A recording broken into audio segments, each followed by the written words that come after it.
Hi there. My name is Rachel, and I'm an interior designer.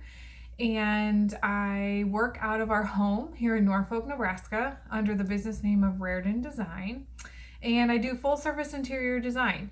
And that can mean anything from helping someone choose a paint color to helping them update their space with furniture and art and accessories, things like vases or pillows or throw blankets, things like that.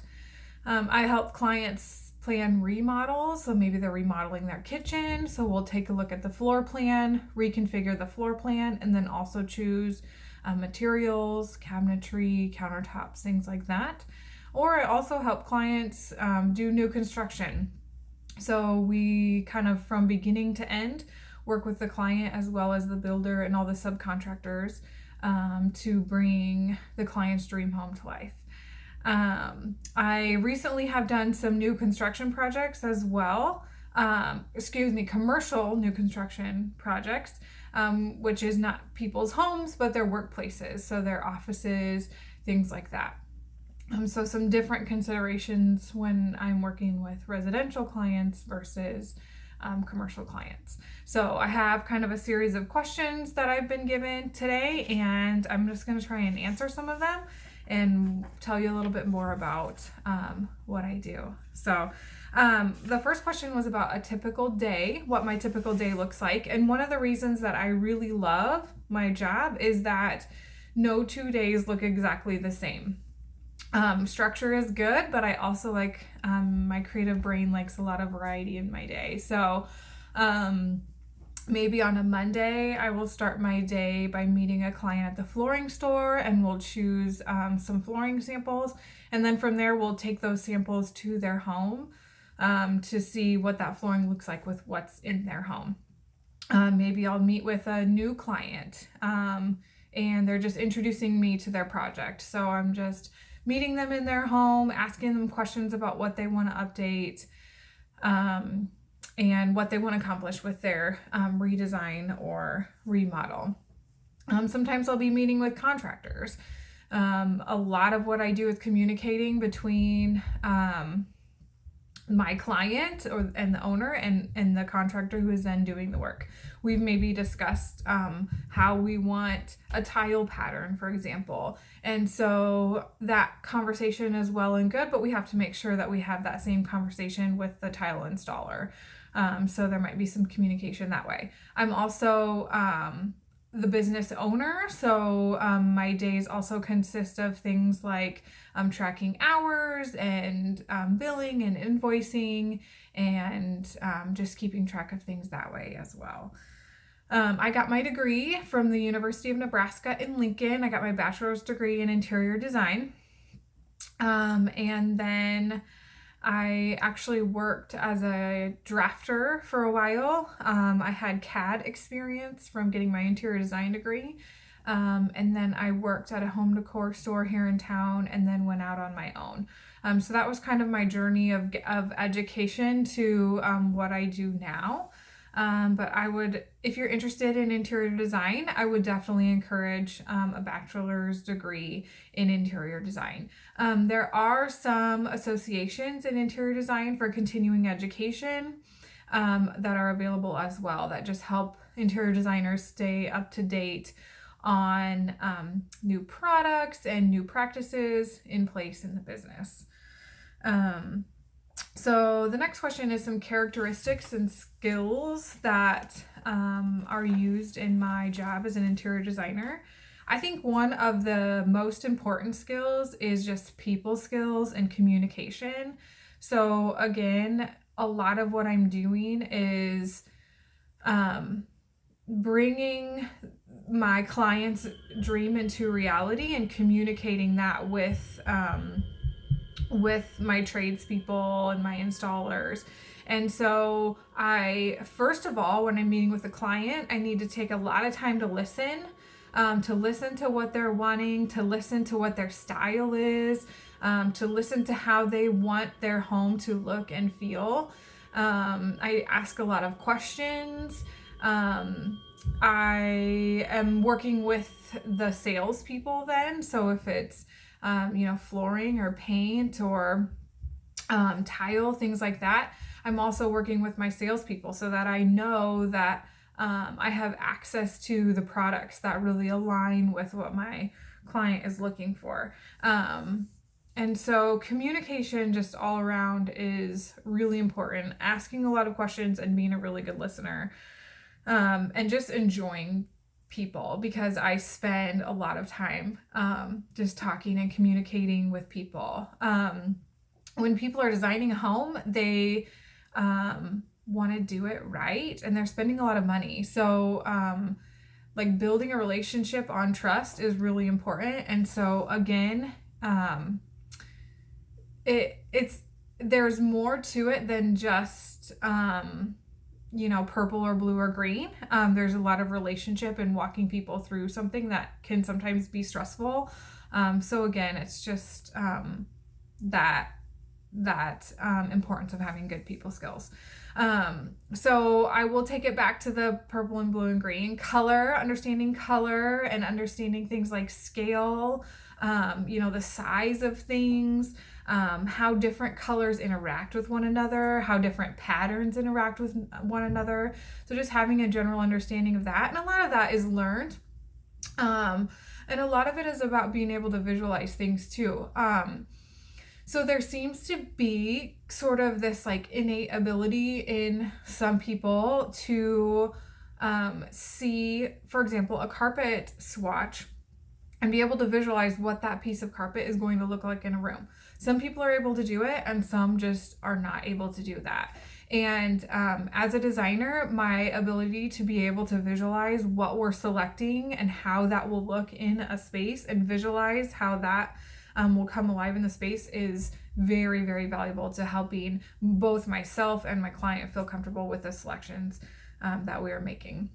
It's also very important to be organized and to be detail oriented. So I am walking my client through all these decisions, and then both the client and the contractor are leaning on me based on those conversations to make sure that we're pulling everything together. So organization and just really paying attention to detail.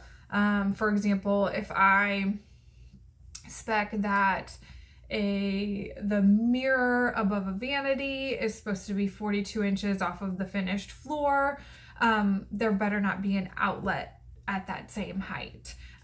Or I better make sure that my mirror, the height of my mirror, doesn't interfere with the hole that has been cut out of the drywall for my light sconce to come through. So just things like that. And we're looking at all sorts of details, how things are edged, all of that. So just being able to think ahead and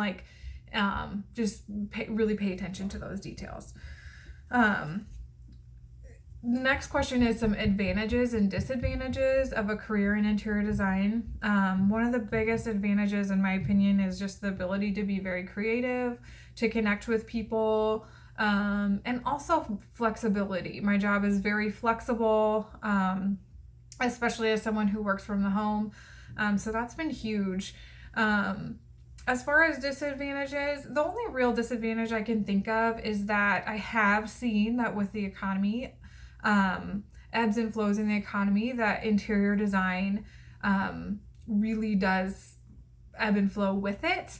And there are ways to diversify in our career and things like that. But I have noticed that when people are not spending money, that doing remodels and updates and things like that are something that people can live without. So that's really the only disadvantage that I can think of. One of the questions was salary and advancement, and honestly, I feel like the sky is the limit. A lot of the my fellow students in college, the people that I went to college with, are doing a variety of things. A lot of them work for architects or interior design firms. Some of them are like myself and work on their own. Some of them work in furniture stores or things like that, home decor stores. So there is a variety of career opportunities in the interior design field. And as far as salary, really, the sky is the limit. There are some really big name designers who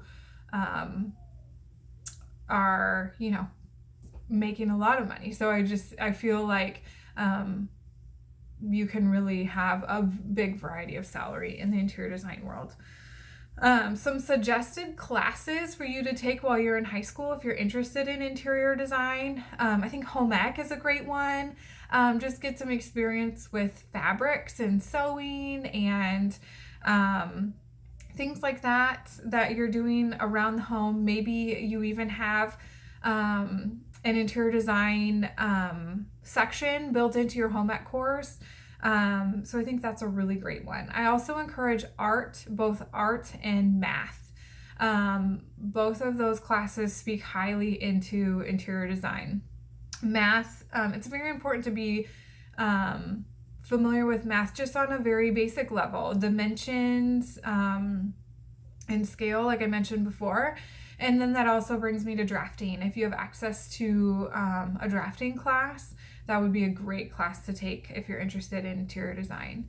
Another one of the questions was ways to volunteer. And the first thing that came to my mind was Habitat for Humanity, or like at the church where I'm a member, they go to Mexico every year and build a house, and just seeing the joy. They're not choosing paint colors, they're not doing any of that for these people, but just seeing the joy that a home can bring someone, and just having 4 walls and a roof, and maybe even getting some experience swinging a hammer and nails.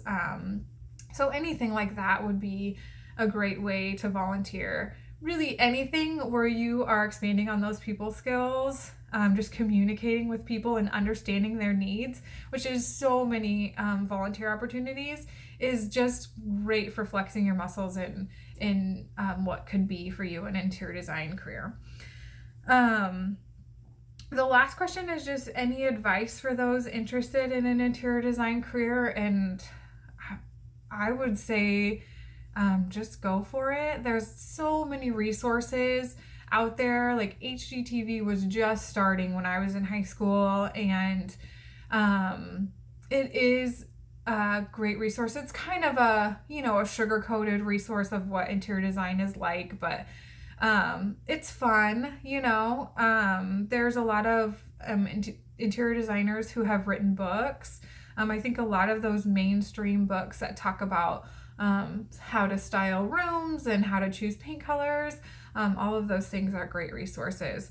I really encourage an accredited program, which at the University of Nebraska in Lincoln, the interior design program is integrated into the College of Architecture, and that marriage is between interior design and architecture is wonderful because they really need to speak to one another. So on a residential level, that means that we are considering the interior design of the space as well as the overall design of the exterior, and in any commercial space too. So those careers, both architecture and interior design, really speak to one another. Even contract management or construction management,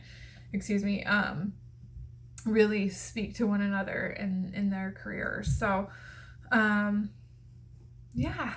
thanks for letting me talk to you about my career in interior design. I think I've covered all the questions.